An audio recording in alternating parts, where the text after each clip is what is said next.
What's going on, everybody? It's your boy Westbrook in the studio. Yeah. Peace. Whether you had a Spire Studio 1 or the Spire Studio 2, I'm going to show you how to integrate them with Pro Tools.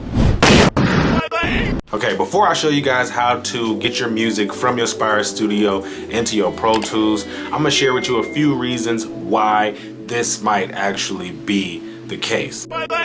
Well, Tim, if I got the Spire Studio 1 or 2, why would I need to move my music? Number one, you're just using the Spire Studio to get out your ideas. Meaning, anytime you got an idea or thought, pulling out your phone, jotting it down, pull out the Spire, record it. Number two, you need too much as an artist. By this, I mean, Get rid of the engineer. No more engineer? I mean, I'm not trying to say get rid of him. Okay. Everyone has a place. Require extra plugins or certain presets that you are already using, and those things are not available on the Spire Studio yet. So you just grab your vocals and then you shoot everything else over to your engineer, and your engineer will handle the rest. At that point, you don't need to necessarily mix and master inside of the Spire Studio. Number three, finalizing a project. A lot of times when you start a project, you have a specific goal in mind and you want to export out to get that goal reached. I have had clients like this where they come in initially wanting me to use the Spire Studio.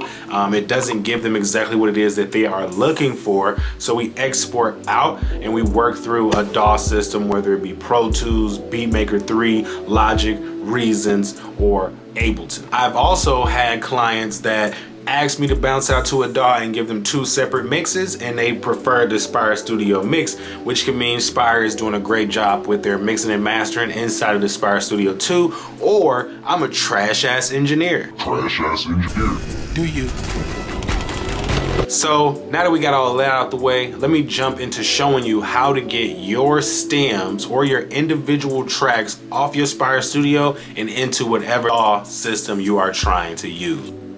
Alright guys, so what you want to do is come here, open up your Spire app. Then from there, you just want to hit the share after you select the song that you wanted. Come down here to export, hit export. From there, you just hit export individual tracks. You can decide if you want the mixed vocals or the unmixed vocals. So the vocals with your effects or without your effects. I recommend using the unmixed vocals, because you can add, but you can't take away. Mixed vocals, it'll start exporting your track.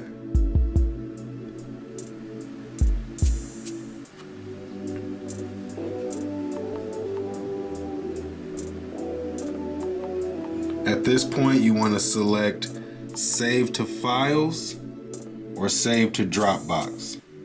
And then you can email it to your engineer or email it to yourself or access it from your computer if you save it to your Dropbox.